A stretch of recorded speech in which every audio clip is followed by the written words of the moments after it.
إن هذا القرآن يهدي للتي هي أقوم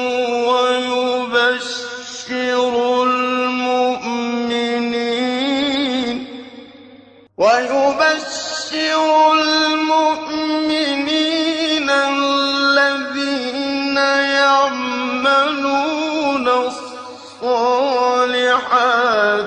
أن لهم أجرا كبيرا. بسم اللہ الرحمن الرحیم، الحمد للہ رب العالمین وبہ نستعین وصلی اللہ وسلم علی سید الانبیاء والمرسلین وعلی آلہ واصحابہ اجمعین ومن تبعہم بإحسان الی یوم الدین، اما بعد۔ سلسلہ تفسیر کی یہ نشست نمبر 160 ہے، اور اس نشست میں انشاءاللہ سورۃ الحج کی آیت نمبر 41 کی تفسیر ہوگی۔ حالانکہ اس آیت کریمہ سے متعلق ہم نے کچھ باتیں آپ کے سامنے کچھ ایام پہلے رکھے تھے، لیکن طبیعت ناساز ہونے کی وجہ سے پچھلا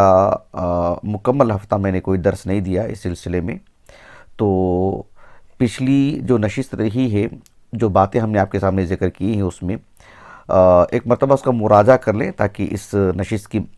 نشست میں جو باتیں پیش کی جائیں گی اس کو سمجھنے میں آپ کے لیے آسانی ہو۔ اللہ رب العالمین نے ارشاد فرمایا: الذین ان مکناہم فی الارض اقاموا الصلاۃ وآتوا الزکاۃ وامروا بالمعروف ونہوا عن المنکر وللہ عاقبۃ الامور۔ الذین ان مکناہم، الذین ان مکناہم یہ بدل ہے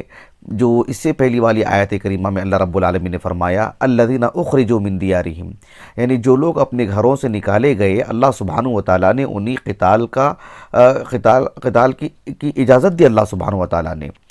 اس کے بعد اللہ رب العالمین نے فرمایا کہ انہی لوگوں کو جب ہم ان کو اقتدار دیتے ہیں، ان کے پاؤں جماتے ہیں، انہیں مضبوطی فراہم کرتے ہیں اور انہیں حکومت عطا کرتے ہیں، تو پھر وہ اہل ایمان کیا کریں گے؟ کہا کہ اقاموا الصلاۃ وآتوا الزکاۃ وامروا بالمعروف ونہوا عن المنکر۔ ایک تو یہ ربط اس اعتبار سے ہوتا ہے۔ ایک دوسری بات جو اللہ سبحانہ وتعالیٰ نے عمومی طور پر اہل اسلام سے کہا، وَلَيَنْصُرَنَّ اللَّهُ مَن يَنْصُرُهُ، جو اللہ رب العالمین کی دین کی مدد کریں گے۔ کس اعتبار سے؟ اللہ کے دین کو قبول کر کے، اس پر ثبات قدمی کا مظاہرہ کر کے، اس کی نشر و اشاعت کر کے، اس کا دفاع کر کے، جو اس اعتبار سے اللہ کے دین کی مدد کرتے ہیں، اللہ رب العالمین ان کی مدد کریں گے، انہیں اقتدار عطا فرمائیں گے۔ جب ان کو اقتدار عطا فرمائیں گے تو وہ کیا کریں گے؟ کہا کہ الذین ان مکناہم، جب اگر ہم ان کو اقتدار دیں، ان کو مضبوط کر دیں اور ان کو حکومت عطا کریں، ان کو فرمان روائی عطا کریں، تو وہ کیا کریں گے؟ اقاموا الصلاۃ وآتوا الزکاۃ وامروا بالمعروف ونہوا عن المنکر وللہ عاقبۃ الامور۔ اللہ سبحانہ وتعالیٰ کی یعنی طرف سے جو ملنے والی اس پہلو سے جو تائید ہے، اس پہلو سے جو اللہ سبحانہ وتعالیٰ کی طرف سے جو تقویت ملتی ہے ایک مومن کو، اہل ایمان کو اجتماعی طور پر، یہ ملنے کے بعد جن امور کو جو ہے انجام دینا ہے اس نعمت کو باقی رکھنے کے لیے، اقتدار کو باقی رکھنے کے لیے، اس میں اللہ رب العالمین نے جو باتیں ہیں بطور شرط کے یہاں پر بیان فرما دی ہیں۔ شیخ محمد ابن صالح ابن العثیمین رحمہ اللہ، آپ کی جو لقاءات ہیں، یعنی لقاء الباب المفتوح، اس کی ترقیم بھی لگائی گئی ہے اور اس کو ایک فائل میں جو ہے مطلب جمع کر دیا گیا ہے، المکتبۃ الشاملہ میں موجود ہے۔ بالکل آغاز میں آپ دیکھیں لقاء الباب المفتوح رقم، یعنی 5، اس کی 5ویں رقم ہے اس کی۔ شیخ ابن عثیمین رحمہ اللہ سے اس سلسلے میں سوال کیا گیا کہ اللہ سبحانہ وتعالیٰ کی طرف سے جو ہمیں اس پہلو سے جو نعمتیں ملیں گی اس کے لیے کیا کرنا چاہیے، کون سے امور انجام دینا چاہیے؟ ظاہر بات ہے اقتدار کو حاصل کرنے کے لیے اس کے لیے جو سیاسی نقطہ نظر سے جو کوششیں ہوتی ہیں اس کی طرف دعوت نہیں دی رب العالمین نے، بلکہ اس کے حصول کے لیے اللہ سبحانہ وتعالیٰ نے جو باتیں بیان فرمائی ہیں، یعنی سیاسی اقتدار کے لیے جو عام طور پر دنیاوی امور میں حکومتیں کے کے حکومت کے حصول کے لیے یا جو ہے منصب کے حصول کے لیے جو کوششیں ہم دیکھتے ہیں، ایسی کوئی صلاح نہیں دی رب العالمین نے، یا اس طرح کے امور نہیں بیان فرمائے، بلکہ اللہ سبحانہ وتعالیٰ نے جو تمکین والی بات ہے، الذین ان مکناہم فی الارض، یعنی اگر ہم ان کو حکومت دے دیتے ہیں یا حکومت کے حصول کے لیے اللہ سبحانہ وتعالیٰ کی طرف سے اللہ سبحانہ وتعالیٰ نے کن امور کو انجام دینے کے لیے کہا کہ اقاموا الصلاۃ وآتوا الزکاۃ وامروا بالمعروف ونہوا عن المنکر۔ تو ان امور کو انجام جب ایک اجتماعی طور پر اہل اسلام دیتے ہیں تو پھر اللہ سبحانہ وتعالیٰ انہیں اقتدار عطا فرماتے ہیں۔ کس قدر آسان ہے سبحان اللہ العظیم۔ عام سیاسی ہتھ کنڈوں کی طرح ان کا جو رویہ ہے، ان کی جو کوششیں ہیں، ان کی جو جد و جہد رہتی ہے، تو اس کی طرف اللہ سبحانہ وتعالیٰ نے دعوت نہیں دی ہے، بلکہ ان امور کی طرف اللہ رب العالمین نے دعوت دی۔ اسی لیے ابن عثیمین رحمہ اللہ نے کہا کہ فَإِذَا تَمَّتْ هَذِهِ الْأَسْبَابِ حَصَلَ النَّصْرُ،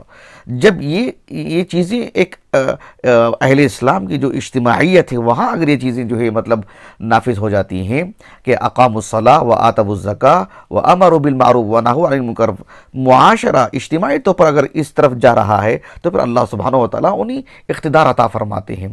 اگر وَأَمَّا إِذَا تَخَلَّفَ وَاحِدٌ مِّنْهَا، اگر کسی ایک چیز میں بھی امتی مسلمہ اجتماعی طور پر اگر جو ہے مطلب ان میں وہ شرط نہیں رہتی ہے تو وہ جو اقتدار جو ہے فرد کا نام نہیں ہے نا، اجتماعیت کا نام ہے، تو وہ چیز جو ہے اسی حساب سے جو ہے وہ کم رہتی ہے، اسی حساب سے ان کی وہ محرومی رہتی ہے۔ شیخ الاسلام ابن تیمیہ رحمہ اللہ مجموع الفتاویٰ میں آپ دیکھیں جلد نمبر 35 اور صفحہ نمبر 388 اور اس سے کافی پہلے سے یعنی اللہ سبحانہ وتعالیٰ کی دین کو جو قائم کرنا ہے، انسان سب سے پہلے اپنے بحیثیت فرد اپنی زندگی پر، اپنے نفس پر اور جو ہے اپنے گھر والوں پر جہاں اس کی اختیارات ہیں، ایسے نہیں ہے کہ جو ہے مطلب وہ گلی کوچے میں اور پھر جو ہے مطلب دوسروں کے گھر میں اور وہاں وہ جو اس کی اختیارات ہیں جہاں سے وہ آغاز کر سکتا ہے، جہاں وہ اپنے گھر میں جو ہے جھنڈا لہرا سکتا ہے، جیسے شیخ البانی نے کہا رحمہ اللہ۔ تو اس اعتبار سے شیخ الاسلام ابن تیمیہ رحمہ اللہ نے حکومتی سطح پر گفتگو کرتے ہوئے کہا کہ اللہ رب العالمین جو اقتدار عطا فرماتے ہیں، یہ نظام اللہ سبحانہ وتعالیٰ کا کہ جو امت مسلمہ یعنی ایک معاشرہ جو ان کی جو اجتماعیت ہے، جب وہ اللہ سبحانہ وتعالیٰ کی دین کو اپنے نفس پر، اپنے گھر پر، پھر اس طرح کا دائرہ ان کا جب بڑھتا ہے اجتماعی اعتبار سے، تو پھر اللہ سبحانہ وتعالیٰ کی طرف سے انہیں حکومت ملتی ہے۔ تو یہ جو نصر والی بات ہے، نصرت والی بات ہے اللہ سبحانہ وتعالیٰ کی طرف سے، کس کے لیے کہا کہ یعنی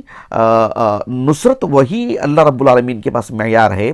کہ وہ اللہ کی کتاب کو قائم کرے اپنی زندگی پر، اپنے گھر پر، اور جو ہے اللہ رب العالمین کی دین کو نافذ کرے اپنے نفس پر، اپنے گھر پر۔ تو یہ مراد ہے اس سے، یہ نہیں ہے کہ جو ہے مطلب وہ محض کسی کو کھانا کھلا رہا ہے یا کچھ عام جو رفاہی کام جو ہمارے پاس خدمت خلق کے نام پر توحید کو جو ہے ایک طرف رکھ کر کے، توحید پر پردہ ڈال کر کے، توحید کا ذکر کیے بغیر توحید کو جو رکھنا چھیڑ خانی سمجھ لیتے ہیں، توحید پر گفتگو کرنا ایک طرح سے اختلاف کا سبب سمجھ لیتے ہیں۔ ان سب امور کو نظر انداز کر کے محض جو ہے مطلب کھانا پلانا یا جو ہے سچائی، راست گوئی، ان امور کو جو ہے مطلب نمایاں کرنا کہ یہی جو اجتماعیت کے اہم امور ہیں، یہ دیر پا نہیں ہیں، یہ باقی رہنے والی چیزیں نہیں ہیں۔ آدمی کہیں نہ کہیں جو ہے وہ پھر وہ اس کے اندر ایک ٹکراؤ پیدا ہوتا ہے۔ راست گوئی میں بھی جو ہے انسان میں جو ہے مطلب اختلاف ہے۔ تو بنیادی جو چیز ہے وہ توحید ہے، توحید کو رکھتے ہوئے دیگر امور کو انجام دینا چاہیے۔ ایسے میں شیخ الاسلام ابن تیمیہ رحمہ اللہ نے کہا کہ اکثر جو زوال کا شکار ہوئی ہیں حکومتیں، جو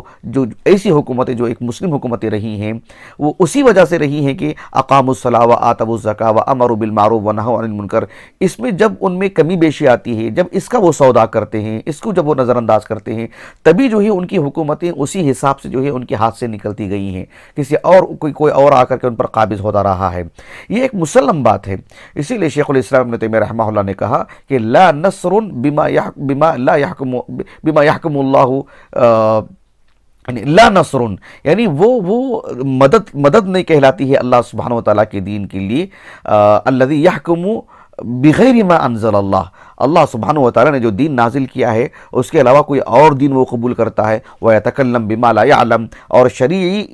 شرعی امور میں اپنے حساب سے گفتگو کرتا ہے، اپنی رائے رکھتا ہے اور اللہ کے دین کو نظر انداز کرتا ہے، تو پھر ایسی صورت میں جو ہے وہ اللہ کے دین کی مدد نہیں کہلاتی ہے وہ چیز۔ وَلَيَنْصُرَنَّ اللَّهُ مَن يَنْصُرُهُ، اللہ رب العالمین کی دین کی جب وہ مدد کرے گا، کیا مطلب اللہ کی کتاب کو قائم کرے گا اپنے نفس پر، اپنے گھر پر، پھر دائرہ بڑھتے جاتے رہتا ہے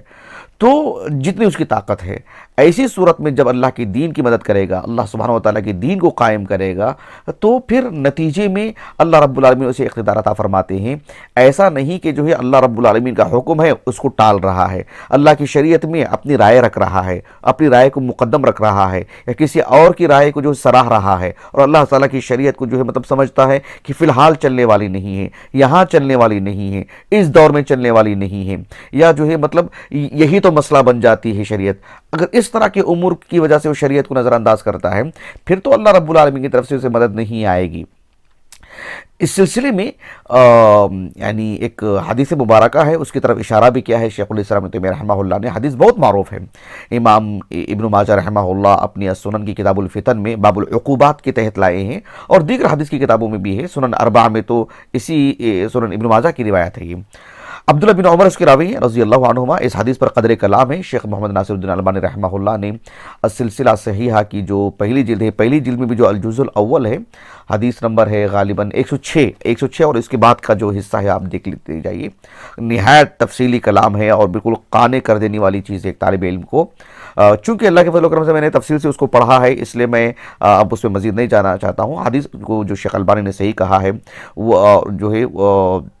اسی بنیاد پر میں یہ باتیں آپ کے سامنے رکھ رہا ہوں، اور جن اصحاب علم نے اس کی حدیث کے صحت پر کلام کیے ہیں یقیناً ان کا کلام جو ہے اس سلسلے میں مرجو ہے۔ تو یہ حدیث سندن بہرحال صحیح ہے، اللہ کے رسول سے ثابت شدہ بات ہے۔ تو آپ صلی اللہ علیہ وسلم کی جو صحابی ہیں عبداللہ بن عمر بن الخطاب رضی اللہ عنہما، وہ کہتے ہیں کہ آپ صلی اللہ علیہ وسلم نے ہم سے خطاب کیا، کہا کہ یا معاشر المہاجرین، آپ نے مہاجرین سے خطاب کرتے ہوئے کہا کہ خمس اذا ابتلیتم بہن فاعوذ باللہ ان تدرکوہن، کہا کہ 5 چیزیں ایسی ہیں انسان اگر اس میں مبتلا ہو جاتا ہے تو انسان کی ایک لحاظ سے اس میں تباہی ہے، انسان اس میں ضائع ہو جاتا ہے، گویا کہ آفتوں کا شکار ہو جاتا ہے وہ۔ اور میں اللہ تعالیٰ سے پناہ مانگتا ہوں کہ جو ہے 5 میں سے 5 چیزیں یا 5 میں سے کوئی ایک چیز تمہاری اپنی زندگی میں آ جائے، اس لیے کہ وہ ایک چیز بھی زندگی میں آ جائے تو انسان تباہ ہو جاتا ہے۔ 5 چیزیں اللہ کے رسول نے بتائیں صلی اللہ علیہ وسلم، میں اس میں سے ہمارے موضوع سے متعلق جو بات ہے 5ویں بات وہ میں آپ کے سامنے رکھوں گا۔ اللہ کے رسول نے کہا صلی اللہ علیہ وسلم وَمَا لَمْ يَحْكُمْ أَئِمَّتُهُمْ بِكِتَابِ اللَّهِ وَيَتَخَيَّرُ فِي مَا أَنزَلَ اللَّهُ إِلَّا جَعَلَ اللَّهُ بَأْسَهُمْ بَيْنَهُمْ۔ اللہ کے رسول نے کہا صلی اللہ علیہ وسلم کہ امت مسلمہ کے جو رؤساء ہیں، جو امراء ہیں، ان کے جو حکمران ہیں، ان کے جو ذمہ داران ہیں، وہ جب یعنی اس میں جو ہے مطلب علماء کا طبقہ بھی آ جاتا ہے، لیکن علماء کا کل طبقہ تو بالکل نہیں آ سکتا ہے، اس لیے کہ علماء کی ایک جماعت حق پر ہمیشہ قائم رہتی ہے۔ تو الائمہ سے مراد اگر حکمران اور عمراء ہیں تو وہ کل کے کل بھی ہو سکتے ہیں، لیکن اگر الائمہ سے مراد علماء ہوں تو وہ کل کے کل مراد نہیں ہو سکتے ہیں۔ اس اعتبار سے جو ہے یہ یعنی جو ذمہ داران وغیرہ ہیں، عمراء ہیں، یہ اللہ رب العالمین کی کتاب سے لوگوں کے درمیان فیصلہ کرنے کے بجائے کتاب و سنت یعنی شریعت، کتاب اللہ سے مراد یعنی اس میں سنت رسول بھی داخل ہے، شریعت مطہرہ کی روشنی میں مسائل کو حل کرنے کے بجائے جو ہے اپنے تئیں مسائل کو حل کرتے ہیں، یا اللہ رب العالمین نے جو شریعت نازل کی ہے وَيَتَخَيَّرُ فِي مَا أَنزَلَ اللَّهُ، اس میں سے پسند اور ناپسند کا معاملہ رکھتے ہوں کہ یہ ہمارے لیے ٹھیک ہے، یہ مجھے زیادہ پسند نہیں آتی یہ چیز، اس طرح کا اگر وہ ان کا معاملہ اگر رہتا ہے تو پھر اللہ سبحانہ و تعالیٰ ان کے درمیان پھوٹ ڈال دیتے ہیں، ان کے دلوں کو آپس میں ایک دوسرے کے مقابل کر دیتے ہیں۔ یہ بہت بڑی آفت ہے، اس لیے کہ اللہ سبحانہ و تعالیٰ جو تمکین عطا فرماتے ہیں، جو قوت عطا فرماتے ہیں، اس بنیاد پر کہ اقاموا الصلاۃ وآتوا الزکاۃ وامروا بالمعروف ونہوا عن المنکر، اس میں کچھ پسند ہے کچھ پسند نہیں ہے،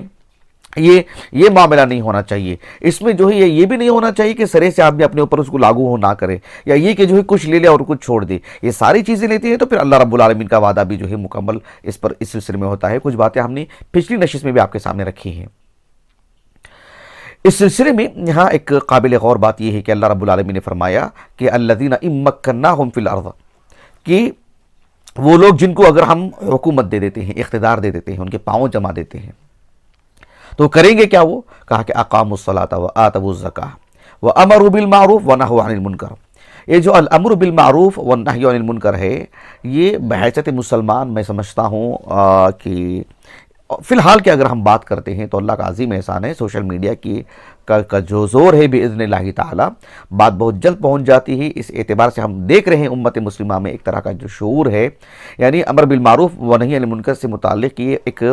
اس کا جو فرض، یہ جو فریضہ ہے، صرف فریضے کے طور پر نہیں، اس کا جو حکم ہے کہ جو فرض کا درجہ یہ رکھتا ہے، تو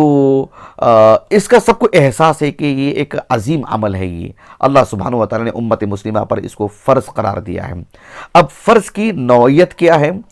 فرض کفایہ ہے کہ فرض جو ہے عین ہے، یا فرد پر کس اعتبار سے یہ چیز لاگو ہوتی ہے، اس میں بہت تفصیل ہے، لیکن میں مجمل انداز میں کہہ رہا ہوں کہ یہ ایک فرض عمل ہے جو اللہ سبحانہ و تعالی نے امت مسلمہ کے افراد پر اس کو رکھے ہیں۔ ایسی صورت میں اس کا بھی ہمیں علم ہونا چاہیے کہ بحیثیت مسلمان میرا اپنا مستویٰ، میرا اپنا علم، میری اپنی طاقت، میرا اپنا دائرہ، میں کس حد تک جو ہے اس کام کو اپنی زندگی میں لاؤں، اس کا جو ہے اسے علم ہونا چاہیے۔ اس سلسلے میں اتنی بات تو ہے کہ جو ہے یہ ایک واجب عمل ہے۔ ایک قدیم عالم دین ہے، 34 صدی ہجری کے بالکل سرے میں آپ کا انتقال ہوا، ابو محمد اسحاق ابن ابراہیم قاضی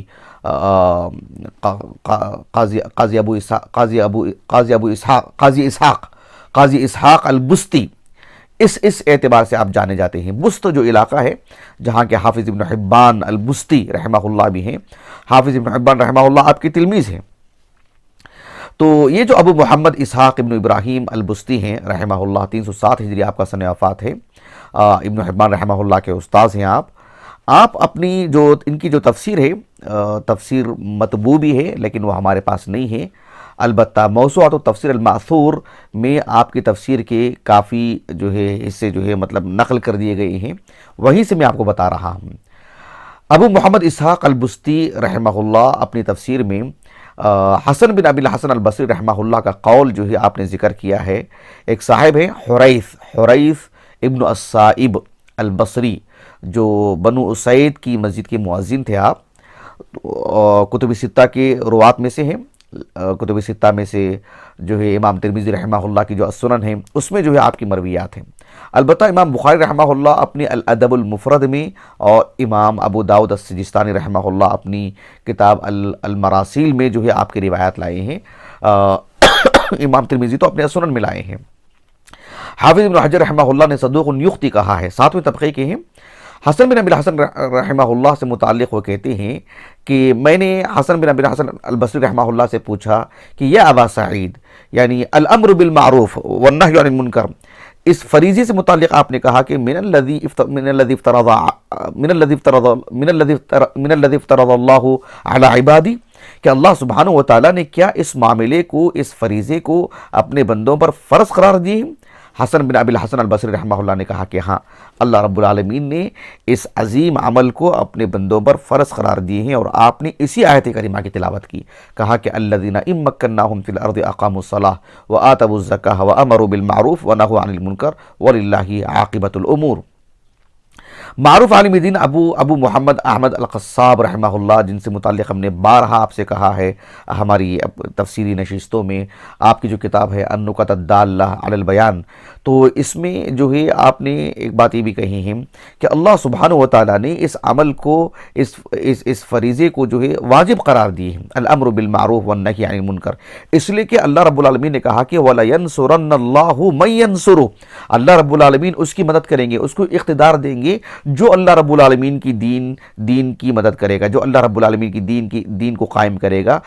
پھر وہی بات کہوں گا کہ جو ہے وہ اپنی نفس سے، اپنی ذات سے اس کا دائرہ بڑھتا ہے جہاں تک اس کی طاقت ہے۔ تو اللہ سبحانہ و تعالیٰ نے جو ہے اس کو شرط کے طور پر بیان فرمائے ہیں، کہا کہ وَلَيَنْصُرَنَّ اللَّهُ مَن يَنْصُرُهُ، تو من ينصر جو ایک طرح مشروط ہے، وہ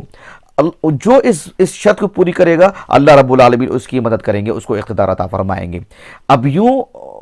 بات انہوں نے سمجھائی ہے کہ اللہ سبحانہ و تعالیٰ کی مدد تو یعنی وہ تو لازم ہے، اللہ رب العالمین تو ضرور مدد کریں گے، اللہ رب العالمین تو اپنا وعدہ مکمل کریں گے، اس میں تو کوئی دو رائے نہیں ہے۔ لیکن جب اللہ سبحانہ و تعالیٰ اپنی مدد کریں گے اور اسی وقت کریں گے جب جو ہے اہل ایمان اللہ رب العالمین کے دین کو نافذ کریں گے، تو ایسی صورت میں وہ چیز واجب بن جاتی ہے۔ اگر اللہ رب العالمین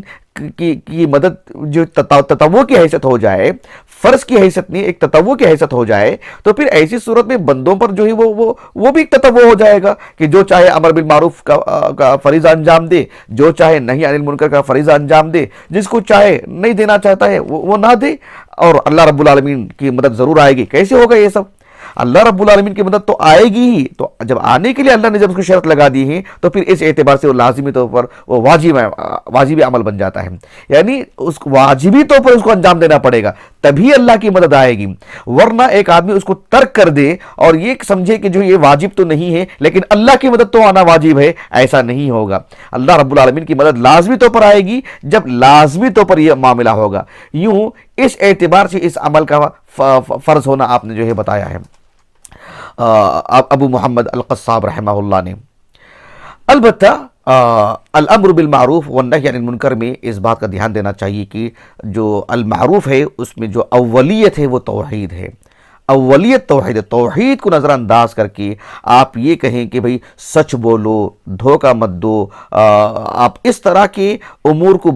عوامر کو بیان کریں گے، اس طرح کی نواہی کو روکیں گے کہ جو ہے محض جہیز نہیں لینا چاہیے، اس تحریک کا آپ حصہ بن جا رہے ہیں لیکن توحید نہیں پیش کر رہے ہیں۔ آپ یہ کہہ رہے ہیں کہ جو ہے مطلب ہم جو ہے ایک دوسرے کے ساتھ بہتر انداز میں برتاؤ کریں گے، پیار محبت سے رہیں گے، اس طرح کی دعوت دے رہے ہیں لیکن توحید کی دعوت نہیں دے رہے ہیں۔ توحید کو ترک کر کے شرک سے روکے بغیر آپ دیگر برائیوں کو روکیں گے، جس طرح سے عام طور پر ہم دیکھتے ہیں کہ جیسے جو ہے جہیز سے متعلق ہم دیکھتے ہیں کہ ایک تحریک لگ دی، سب جمع ہو جاتے ہیں اس میں، کسی کے ساتھ زیادتی ہو گئی، کسی کی عزت اچھالی گئی، سب جو ہے وہاں پر جمع ہو جاتے ہیں، کسی کو ناحق قتل کر دیا گیا، سب جو ہے اس برائی کو روکنے کے لیے جمع ہو جاتے ہیں۔ لیکن وہی بات وہی لوگ جو ہے شرک سے متعلق کیوں گفتگو نہیں کرتے،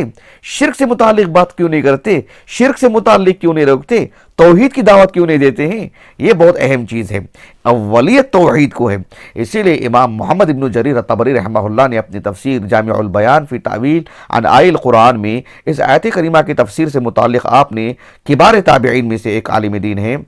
ایک تابعی ہیں ابو العالیہ، جن سے متعلق ہم نے تفصیل سے کچھ نشستوں پہلے آپ کے سامنے ذکر کیے تھے، ابو العالیہ رحمہ اللہ، آپ نے اس آیت کریمہ کی تفسیر میں کہا کہ یہ جو الامر بالمعروف ہے والنہی عن المنکر ہے، کہا کہ اس کا معنی یہ ہے کہ ان دعوا الی الاخلاص وحدہ لا شریک لہ، کہ اللہ سبحانہ و تعالیٰ کی توحید کی طرف دعوت دینا، اللہ رب العالمین کی عبادت کی طرف دعوت دینا، رب العالمین کی کبریائی کی طرف دعوت دینا، اور وَنَهَوْا عن عبادت الاوثان، عن عبادت الاوثان وعن الشرک، شرک سے روکنا، شیطان کی عبادت سے روکنا، اوثان کی عبادت سے روکنا، بت پرستی سے روکنا، شرک سے روکنا، توحید کی دعوت دینا الامر بالمعروف کا اولین حصہ ہے، اور جو ہے شرک سے روکنا یہ وَنَهَوْا عن المنکر کا اولین حصہ ہے۔ اس کو نظر انداز کر کے 50 امور میں اگر آپ دنیا کی کہ ایک شریک بن جاتے ہیں اور سب سے پیار محبت کی زندگی نکالنا چاہتے ہیں، یہ نہ قرآن کو مطلوب ہے، نہ انبیاء علیہ السلام اس کام کے لیے بھیجے گئے ہیں۔ وہ تو بات کا معاملہ ہے۔ کیا ہم نے نہیں دیکھا شعیب علیہ السلام نے اپنی قوم کو صرف ناپ تول میں کمی سے روکنے کے لیے آئے، آپ صرف اسی منکر کو بولنے کے لیے آئے؟ لیکن ایسا نہیں نا، پہلے آپ نے توحید کی دعوت دی، ساتھ میں اس کی دعوت دی، اور جو ہی یعنی لوط علیہ السلام کی قوم کے معاملے کو لے لیجئے، دیگر انبیاء علیہ السلام کے جن کی قوموں میں کچھ اخلاقی برائیاں تھیں، کیا آپ نے اخلاقی برائیوں پر روک لگانے کے لیے آئے؟ شرک پر گفتگو نہیں کی انہوں نے، شرک کو اولیت دی انہوں نے، شرک کو روکنے کے لیے، توحید سے متعلق گفتگو کرنے کے لیے اس کو اولیت دی انہوں نے۔ اس کو کبھی نظر انداز نہیں کرنا چاہیے۔ اس نشست سے متعلق میں ایک اہم بات یہ بھی آپ کو بتا دوں کہ شیخ عبد الرحمن ابن ناصر السعدی رحمہ اللہ نے اس آیت کریمہ کی تفسیر میں ایک بات یہ بھی کہی، وہ جو قاعدہ ہے نا اصول فقہ کا کہ الامر بالشیء امر وبما لا يتم الا به، الامر بالشیء امر بالشیء امر به وبما لا يتم الا به، ایسا نہیں قاعدہ، الامر بالشیء امر وبما لا یتم الا به، ایسا قاعدہ ہے یہ۔ اس قاعدے کی وضاحت کیا ہے؟ اس قاعدے کی وضاحت یہ ہے کہ شرعاً جب کسی چیز کی طرف کسی چیز کا حکم دیا جاتا ہے، اس کو بجا لانا ہے، وہ تو اس کا تو حکم طے ہو گیا، لیکن اس عمل کو انجام دینے کے لیے جو دیگر امور ہوتے ہیں ان کو انجام دینا بھی ضروری ہوتا ہے، تو شرعاً پھر اس کے لیے بھی وہ حکم بن ہی جاتا ہے۔ مثلاً آپ دیکھیے کہ نماز پڑھنے کا تو ہمیں حکم ہے، جیسے ابھی ہم عشاء کی نماز پڑھ کر کے آئے، ایک واجبی عمل ہے، لیکن اس کے لیے طہارت شرط ہے نا۔ تو الامر بالشیء، الامر بالشیء امر، یعنی آپ نے کسی چیز کا حکم دیا شرعاً، تو پھر اس کے لیے تو وہ ایک حکم ہی ہے، وَبِمَا لَا يَتِمُّ إِلَّا بِهِ، اور پھر اس کو ایک معاملے کو انجام دینے کے لیے ایک دوسرا معاملہ اس سے جڑا ہوا رہتا ہے، تو اس کے لیے بھی ایک حکم ہو جاتا ہے جو اسی کے تابع ہے اور جو اس میں ضم ہے، اس میں اسی سے متعلق ہو جاتا ہے۔ تو نماز کے لیے تو حکم ہے، لیکن اس کے لیے جو طہارت شرط ہے، اس وجہ سے وضو کا جو معاملہ ہے اس سے جڑ ہی جاتا ہے، تو اس اعتبار سے پھر وضو کا جو ہے اس کے لیے حکم ہے۔ اللہ نے کہا کہ یا ایھا الذین آمنوا اذا قمتم الی الصلاۃ فاغسلوا وجوہکم الی آخر الآیہ، تو وضو فی نفسی ہی ہمارے لیے بحیثیت مسلمان کے واجبی عمل نہیں ہے کہ ہم یہ کہیں کہ آپ باوضو ہیں۔ اگر کوئی کہتا ہے کہ نہیں آپ کیسے مسلمان ہیں، مسلمان بھی ہیں اور باوضو نہیں ہیں ہم، اس لیے کہ وہ اس کے لیے واجبی چیز نہیں ہے، لیکن نماز اس کے لیے واجبی چیز ہے۔ اس کے لیے پھر جو ایک حکم اس کے لیے جڑا ہوا ہے، تو شرط اس کے لیے لگا دی گئی ہے طہارت کو، پھر جو ہے اس کے لیے بھی وہی حکم ہو جاتا ہے۔ تو اس قاعدے کے تناظر میں شیخ عبد الرحمن بن ناصر السعدی رحمہ اللہ نے کہا کہ الامر بالشیء امر وبما لا یتم الا به، اس قاعدے کے تحت آپ نے کہا کہ الامر بالمعروف والنہی عن المنکر میں یہ بھی چیز آ جاتی ہے کہ اگر کسی شخص کو آپ کسی چیز کا حکم دیتے ہیں، جیسے توحید کا حکم دیتے ہیں، جیسے جو ہے مطلب نماز پڑھنے کا حکم دیتے ہیں، جیسے کسی اور چیز کا حکم دیتے ہیں، کسی چیز کی تعدیب ادب سکھاتے ہیں یا کچھ اور معاملہ اختیار کرتے ہیں، اگر اس کو وہ چیز کیسے انجام دینا چاہیے نہیں معلوم ہے، تو پھر آپ کو اس کو سکھانا چاہیے اور اس کو سیکھنا بھی واجب ہو جاتا ہے۔ یعنی اللہ سبحانہ و تعالیٰ کی خاطر جو ہے اس نے دین قبول کر لیا ہے، نماز پڑھنا اس کے لیے واجب ہے، اور نماز پڑھنے کے لیے اس کا جو طریقہ معلوم کرنا وہ سیکھنا اس کے لیے واجب ہو جاتا ہے۔ وہ اس طرح کی ساری چیزیں آپ نے اس میں جو ہے داخل کر دی ہیں کہ ایک مسلمان کو چاہیے کہ اس سلسلے میں جتنی چیزیں ہو سکتی ہیں اس کو عمل انجام دینے کے لیے، پھر وہ چیزیں اس کے اعتبار سے وہی حکم وہی درجہ رکھتی ہیں۔ یہاں ایک بات یہ بھی ہے کہ اللہ سبحانہ و تعالیٰ نے اس آیت کریمہ میں الامر بالمعروف والنہی عن المنکر دونوں چیزیں ایک ساتھ اللہ رب العالمین نے بیان فرما دی ہیں، جبکہ الامر بالمعروف کا لازمی تقاضا یہ ہے کہ النہی عن المنکر، النہی عن المنکر کا لازمی تقاضا یہ ہے کہ الامر بالمعروف، یعنی ظاہر بات ہے آپ کسی چیز کا نیکی کا حکم دیتے ہیں، آپ برائی کا تو حکم نہیں دیں گے نا، آپ ایسا تو نہیں کریں گے نا کہ بھی آپ جا کے چوری کرو، لیکن آپ نیکی کا حکم دیں گے تو برائی سے روکنا خود بخود اس میں داخل ہے ہی اس میں، لیکن دونوں کو یہاں پر اللہ سبحانہ و تعالیٰ نے ایک ساتھ بیان کر دیے، جبکہ ایک دوسرے کے لازم ہی۔ اس سلسلے میں ابن عاشور رحمہ اللہ نے بات بتائی جو عام طور پر آپ اس سلسلے میں بتاتے رہتے ہیں، کہا کہ وَبِضِدِّهَا تَتَبَيَّنُ الْأَشْيَاءُ، یعنی ایک چیز ہے اس کا جب آپ دوسرا رخ بھی سامنے رکھتے ہیں، ایک دوسرے کی ضد سے جو ہے مطلب اشیاء پہچانے جاتے ہیں، اشیاء کی وضاحت ہوتی ہے، اشیاء کی معرفت ہوتی ہے، ایک دوسرے کی قیمت معلوم ہوتی ہے، تو پھر انکار منکر کا معاملہ جو ہے وہ نمایاں ہوتا ہے الامر بالمعروف سے، الامر بالمعروف کا معاملہ نمایاں ہوتا ہے النہی عن المنکر سے۔ یہ بھی ایک اس سلسلے میں ایک بات جڑی ہوئی ہے۔ آج کی اس نشست سے متعلق جو باتیں ہم نے آپ کے سامنے ذکر کی ہیں، اللہ رب العالمین نے فرمایا الذین ان مکناہم فی الارض اقاموا الصلاۃ وآتوا الزکاۃ وامروا بالمعروف ونہوا عن المنکر وللہ عاقبۃ الامور۔ ایک آخری بات آج کی اس نشست میں جو ابو محمد احمد القصاب رحمہ اللہ نے اپنی کتاب النکت میں آپ نے جو کہا ہے وہ یہ کہ جس طرح سے ایک شخص نماز جو اس پر واجبی عمل ہے اسے انجام دینا ہی ہے، اسے پڑھنا ہی ہے، اگر وہ کھڑ کر کے نہیں پڑھ سکتا ہے تو وہ بیٹھ کر کے پڑھ لے، بیٹھ کر کے نہیں پڑھ سکتا ہے تو لیٹ کر کے پڑھ لے، اور اسی طرح سے وہ زکوٰۃ کا بھی معاملہ ہے، ایسا ہی ہے، زکوٰۃ تو اسے ادا کرنی ہی ہے اگر جو ہے وہ سب شروط جو ہے اگر جمع ہو جاتے ہیں، اگر مالی اعتبار سے اس کا مال نصاب تک نہیں پہنچا ہے تو پھر اس اعتبار سے اس پر وہ زکوٰۃ بھی نہیں ہے۔ جب نصاب ہی کو مال نہیں پہنچا ہے تو پھر ایسی صورت میں وہ زکوٰۃ کہاں سے ادا کرے گا؟ تو ظاہر بات ہے وہ یہ شروط کی وجہ سے ہی وہ اس عمل کو انجام دیتا ہے۔ بالکل ویسے ہی الامر بالمعروف والنہی عن المنکر بھی ہر فرد کی طاقت سے جڑی ہوئی چیز ہے۔ کل طاقت تھی تو کل انجام دیا، آج طاقت نہیں، آج اسی حساب سے وہ اور نیچے آ جائے گا۔ حسب ضرورت اس کی طاقت بڑھتی گھٹتی رہے گی اور جو ہے اس کا معاملہ اونچ نیچ کا